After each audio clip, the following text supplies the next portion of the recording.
Hello everyone, DAV recruitment 2027 का जो notification है वो अक्टूबर के मंथ में आउट होती है और इसमें नॉन टीचिंग मिनिस्ट्रियल पोस्ट के लिए भी बहुत सारे वैकेंसीज आती है, जिसमें आपको पहले सीबीटी एग्जाम देना होगा, उसके बाद फिर स्कूल्स में वैकेंसीज आती है। तो अक्टूबर के मंथ में इसका नोटिफिकेशन आउट हो जाएगी और इसमें कौन कौन सा पोस्ट होता है नॉन टीचिंग में सारा कुछ आपको क्लियर करेंगे। प्लस में इस पोस्ट में अप्लाई करने के लिए आपका एलिजिबिलिटी क्राइटेरिया क्या क्या होता है उसको हम समझाएंगे। दूसरी बात, किसका सिलेबस क्या होता है, तो सारा चीज हम आपको यहाँ पे क्लियर करने वाले हैं। प्लस में यहाँ पे हम आपको पोस्ट वाइज बताएंगे कौन कौन सा पोस्ट है और आपको इसको प्रिपेयर कैसे करना है, ठीक है, और एग्जाम पैटर्न इसका क्या होता है, ठीक है। तो सारा चीज आपको क्लियर कर देंगे। अगर चैनल पे न्यू होंगे सब्सक्राइब कर लीजिएगा और टेलीग्राम चैनल से बिल्कुल ऐड हो जाएंगे।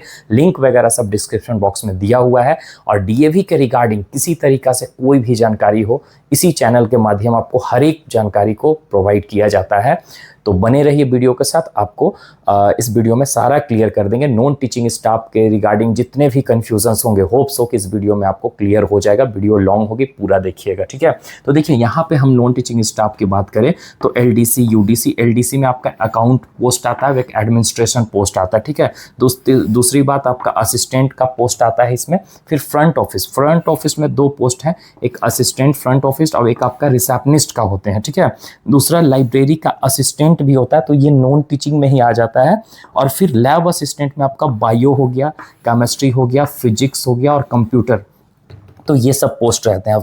और लास्ट आपका नर्स का पोस्ट आता है, इसमें नर्स का भी पोस्ट रहता है। देखिए हर एक स्कूल में नर्स रिक्वायरमेंट पहले नहीं होता था, लेकिन अब क्या है ना कि सब इसको रिक्रूट करने लगे हैं, ताकि नर्स का बहुत ज़्यादा इंपॉर्टेंट रोल प्ले होता है स्कूल के कैंपस में। तो आपको पता है, तो नर्स भी यहाँ पे है और सभी स्कूल्स में रहते हैं नर्स का पोस्ट। सो टेंशन लेने की बात नहीं है, ऑल ओवर इंडिया में डीएवी का स्कूल्स है, ठीक है ना। अब देखिए आपको लग रहा होगा सर म्यूजिक और डांस और लाइब्रेरी, पीएचई ये सब आपने इंक्लूड नहीं किया, वेलनेस टीचर, तो देखिए ये सब एक्चुअल में नॉन टीचिंग में नहीं आते, बट फिर भी मैं इसके बारे में भी बताऊंगा, इसके बारे में भी क्लियर करूंगा।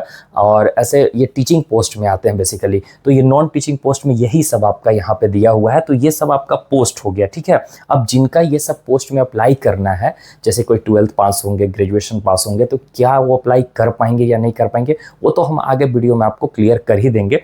अभी फिलहाल हम आपको बताने वाले हैं कि अगर आप इन सब का प्रिपरेशन करना चाहते हैं और इसका पीडीएफ लेना चाहते हैं, जो एग्जाम्स इसका होता है, जैसे कि पेपर 1 इसका जो है ना 35 रुपीज़ को आपको मिलेगा, और पेपर 2 जिसका सिलेबस जो मेन क्वेश्चंस उसी से पूछे जाते हैं 40 नंबर का, तो देखिए उसका मेरे पास अनऑफिशियल सिलेबस है, ये आपका प्रॉपर सिलेबस नहीं है। जो अलग से लेते हैं तो 10 रुपीज़ और दोनों साथ में लेंगे तो 40 रुपीज़। अब देखिए पेपर 1 का कभी कभी सिलेबस चेंज हो जाता है, लेकिन होप्स हो कि इस बार सिलेबस चेंज नहीं, 2 साल से सेम आ रहा है, तो इस बार भी मैं वही प्रोवाइड कर रहा हूँ। तो अभी अगर आप लेना चाहते हैं तो इसका दोनों मिलाकर 40 रुपीज़ और सिर्फ पेपर 1 लेंगे तो 35 रुपीज़ आपको देना पड़ेगा, ठीक है ना। और अगर इसको लेते हैं तो पेपर 1 जो 15 मार्क्स का आता है उसके लिए आपको टेंशन फ्री रहना, अगर सिलेबस चेंज नहीं होता है तब की बात बोल रहे हैं। अगर अक्टूबर के मंथ में इसको लेंगे तो ये सीधा सीधी आपको 50 रुपीज़ में प्रोवाइड किया जाएगा, या उससे ज़्यादा 60-70 रुपीज़ में प्रोवाइड किया जाए। अभी ऑफ सीज़न है, दैट मीन्स कि हमने यहाँ पे प्राइस कम करके रखा है, ठीक है। और इसको लेने के लिए बस इस नंबर पे आपको मैसेज करना है, यहाँ पे भी लिखा हुआ है, आप वहाँ से बस अपना पोस्ट बता दीजिएगा, जो भी पोस्ट होगा आपको वहाँ पे QR कोड शेयर करेंगे, पेमेंट आप वहाँ कीजिएगा। यहाँ हम QR कोड नहीं लगा रहे इस बार, नेक्स्ट टाइम हम वीडियो में लगेंगे, वहीं पर आपको सारा प्रोवाइड करा दिया जाएगा, ठीक है। तो चलिए अब आ जाते हैं हम लोग एलिजिबिलिटी पे, फिर एग्जाम पैटर्न पे, फिर सिलेबस पे और हाउ टू प्रिपेयर। अब देखिए यहाँ पे सिलेबस की बात करेंगे हम लोग और एलिजिबिलिटी की बात करेंगे पीडीएफ के माध्यम से। अभी हम लोग यहाँ पे देख लेते हैं कि एग्जाम पैटर्न इसका क्या है। तो चलिए एग्जाम पैटर्न को देखते हैं। देखिए एग्जाम पैटर्न जो है ना आपका टोटल 55 मार्क्स का क्वेश्चन आते हैं इसमें, इस टोटल MCQ क्वेश्चन रहता है, कोई निगेटिव मार्किंग नहीं होता। ये देखिए सिर्फ और सिर्फ आप ही के लिए नहीं है, ये सबका यही सेम है। टीचिंग पोस्ट हो, नॉन टीचिंग, कोई भी पोस्ट डीएवी में अप्लाई करना चाहते हैं तो आपका 55 मार्क्स का आता है। पहले 80 मार्क्स का आता था, इस बार पिछले बार कम किया गया था, 55 मार्क्स किया गया। अब इसमें 2 पेपर कंडक्ट करवाए जाते हैं, 2 पेपर मतलब एक ही दिन होता है, अलग अलग नहीं। जैसे पेपर 1 आपका टोटल 15 मार्क्स का होगा और पेपर 2 आपका टोटल 40 मार्क्स का होगा, ठीक है। तो दोनों मिलाकर आपका 55 सब MCQ क्वेश्चन रहते हैं, कोई निगेटिव मार्किंग नहीं होता है ना। और एक क्वेश्चन पे 1 मार्क्स आपको प्रोवाइड किया जाता है। अब जैसे पेपर 1 में क्या पूछा जाता है, तो पेपर 1 में आपका verbal and non verbal reasoning आपको आता है इसमें, ठीक है। और पेपर 2 में एक्चुअल में क्या है, तो 40 मार्क्स का, जैसे कि आपने कोई भी पोस्ट से, जैसे नर्स से अप्लाई किया है, लाइब्रेरी असिस्टेंट हो गया, यूडीसी एलडीसी, तो उसी से क्वेश्चन पूछे जाते हैं, वो 40 नंबर का रहता है, ठीक है। और दोनों में आपको सिक्योर करना जरूरी है। अब 15 मार्क्स के लिए हम आपको इसी से क्लियर हो जाएगा। अगर सिलेबस सेम रहा तो 15 मार्क्स आपको, 1 नंबर भी आपको कटेगा नहीं। पीडीएफ बस सोल्व कर लीजिएगा, ज़्यादा क्वेश्चन है भी नहीं, उतना ही क्वेश्चन सोल्व करने के बाद सारा क्वेश्चन, कुछ क्वेश्चन सेम टू सेम भी आ जाते हैं, ठीक है। तो ये आपका एग्जाम पैटर्न है और सब इंग्लिश मीडियम में ही होता है। एग्ज़ाम जो होगा आपका इंग्लिश मीडियम में होगा, ऐसा नहीं कि क्वेश्चन हिंदी और हिंदी इंग्लिश में नहीं रहेगा, सिर्फ और सिर्फ इंग्लिश में ही कंडक्ट करवाया जाता है। और 3 शिफ्ट में एग्ज़ाम होते हैं और 90 मिनट्स का एग्ज़ाम कंडक्ट हुआ है, 1.5 घंटा का आपका एग्ज़ाम होता है। तो होप सो कि एग्ज़ाम पैटर्न आपको समझ में आ गया होगा। इसी तरीक़ा से कुछ इस बार हो सके चेंज किया कर सकता, नंबर बढ़ा भी सकता है, घटाना तो नहीं चाहिए, ठीक है ना। तो ये आपका एग्ज़ाम पैटर्न। अब हम लोग आ जाते हैं कि ये म्यूजिक डांस का क्या। तो देखिए म्यूजिक डांस का भी सेम पैटर्न होता है, ऐसे ही 40 मार्क्स का आपका म्यूजिक है, तो म्यूजिक से ही क्वेश्चन रहेगा, बाकी कुछ नहीं। अब हम लोग देखते हैं कि इसका एलिजिबिलिटी और एक्चुअल में इसको आपको कैसे पढ़ना है। हम ब्रीफ यहाँ पे बता दे रहे हैं, ताकि ब्रीफ में बता दे रहे हैं ताकि आपको पता चल जाए क्या क्या किस टाइप से क्वेश्चंस आ सकते हैं, ठीक है। पेपर 1 में तो हमने आपको बता दिया वर्बल एंड नॉन वर्बल, उसके अलावा एक्स्ट्रा कुछ नहीं आता है, ठीक है ना। तो चलिए उसको देख लेते हैं। ये सब सारा आपका पोस्ट है और इसमें जैसे म्यूजिक डांस वगैरह नहीं दिया हुआ है लाइब्रेरी। तो देखिए लाइब्रेरी म्यूजिक डांस आपका ये स्पेसिफिक सब्जेक्ट के लिए आपको, आपके पास उसका कोर्स होना चाहिए, तभी जाकर आप उससे अप्लाई कर, जैसे लाइब्रेरी हो गया, एमलिस हो गया, बीलिस हो गया, इस तरीक़ा से, ठीक है ना। तो चलिए हम एलडीसी यूडीसी 1 बाय 1 करके सबको देख लेते हैं। पहले एलिजिबिलिटी को देखते हैं, उसके बाद हम आपको बताएंगे ब्रीफ में कि क्या क्या पढ़ना है ना। तो देखिए यहाँ पे एलडीसी अकाउंट्स के लिए आपको सिंपली देखिए ग्रेजुएशन बीकॉम से होना चाहिए, बीकॉम ऑनर्स, कोई भी रिकॉग्नाइज्ड यूनिवर्सिटी से आप कर सकते हैं। अब इसमें देखिए कंप्यूटर नॉलेज की ज़रूरत होती है और कम से कम 6 मंथ का सर्टिफिकेट डिप्लोमा होना चाहिए।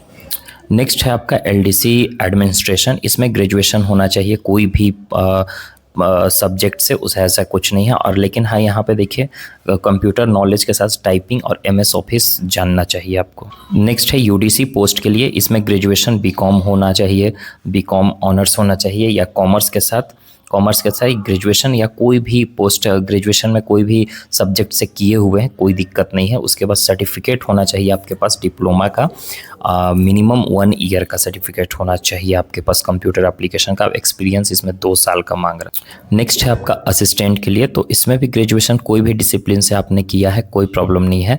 Computer knowledge, noting, drafting, typing required, इसमें आप मिनिमम इसमें 5 साल का एक्सपीरियंस मांगा है।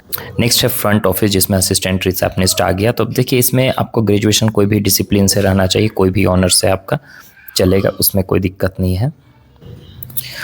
और कंप्यूटर नॉलेज की भी रिक्वायरमेंट है और इंग्लिश कम्युनिकेशन एकदम रिक्वायरमेंट है इसमें। अब आ जाते हैं लाइब्रेरी असिस्टेंट पे। देखिए लाइब्रेरी असिस्टेंट पे एमलिस, बीलिस, डीलिस सर्टिफिकेट होना चाहिए एलआईएस में, जो कि कंप्यूटर नॉलेज भी इसमें मांग रहा है। तो हर एक जितने भी नॉन टीचिंग स्टाफ है ना, सब में आपका कंप्यूटर नॉलेज रिक्वायरमेंट है। फिर बायोलॉजी के लिए, तो बायोलॉजी के लिए आपका ग्रेजुएशन होना चाहिए, कोई भी डिसिप्लिन से, मतलब कोई भी डिसिप्लिन नहीं, सॉरी, बायोलॉजी से होना चाहिए, बायोलॉजी से रिलेटेड, तभी जाकर आप इसमें अप्लाई कर पाएंगे। पोस्ट ग्रेजुएशन वाले भी अप्लाई कर सकते हैं। और उसी तरीक़ा से फिजिक्स का भी रहेगा, केमिस्ट्री का भी रहेगा।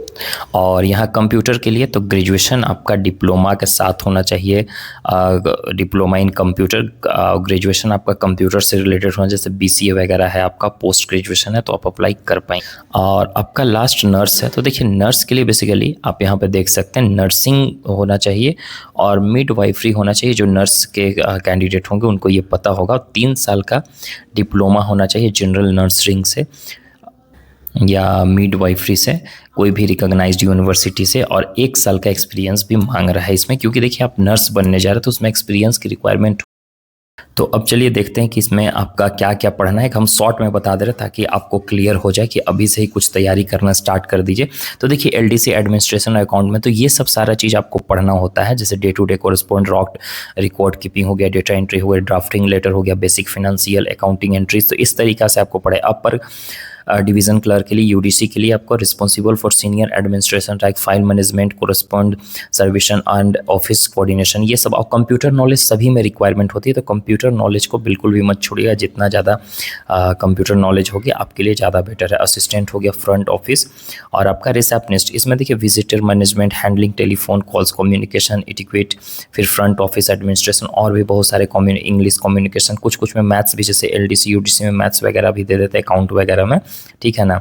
और डेटा से रिलेटेड तो फिर लाइब्रेरी असिस्टेंट का आ गया, तो कैटलॉगिंग बुक हो गया, फिर बुक इश्यूज हो गया, रिकॉर्ड में रिटर्निंग में रिकॉर्ड हो गया, maintenance of library resource, assisting student faculty, तो ये सब सारा चीज। बायोलॉजी, केमिस्ट्री, फिजिक्स जो है ना आपका कंप्यूटर, तो जो जैसे कंप्यूटर है तो कंप्यूटर से रिलेटेड उसमें क्या आते हैं, जैसे कि लैब इक्विपमेंट हो गया, केमिकल्स, स्पेसिमेंट्स, फिर आपका कंप्यूटर सिस्टम हो गया, assistant teacher during practical season, तो यही सब क्वेश्चन। अब प्रैक्टिकल लैब असिस्टेंट का मैं अच्छे से प्रोवाइड करूंगा अक्टूबर के मंथ में। और नर्स के लिए बेसिकली जो आप लोग पढ़े होंगे ना नर्स में, आप तो पढ़े ही होंगे नर्स का, अगर कोर्स वगैरह किए होंगे तो बस उसी टाइप से रहते हैं, ठीक है ना। जैसे managing school, infirmary, providing first aid, handling medical emergencies, maintaining health, और कुछ हम PYQ भी प्रोवाइड कर देंगे, ठीक है। अब देखिए ये सब जो जनरल इंग्लिश वगैरह है ना, ये सब नहीं, सिर्फ और सिर्फ रीजनिंग आता है। स्टार्टिंग में ये सब भी आता था जनरल इंग्लिश वगैरह, लेकिन इस बार नहीं आएगा, और इस बार आएगा तो मैं आपको बता दूंगा, ठीक है। तो होप्स आपको सारा क्लियर हो चुका होगा, तो होप्स आपको सारा चीज़ क्लियर हो गया होगा। वीडियो लॉन्ग हुआ होगा आई नो, बट आपको इसमें सब चीज़ क्लियर हो गया होगा कि कैसे करना है, क्या करना है। अगर किसी तरीक़ा से और कोई क्वेश्चन बच गया है, कुछ ऐसा चीज़ बच गया जो आपको नहीं समझ में आया, तो आप प्लीज़ कमेंट कर दीजिए, हम आपको उसको रिप्लाई करके बता देंगे। Bye, take care everyone.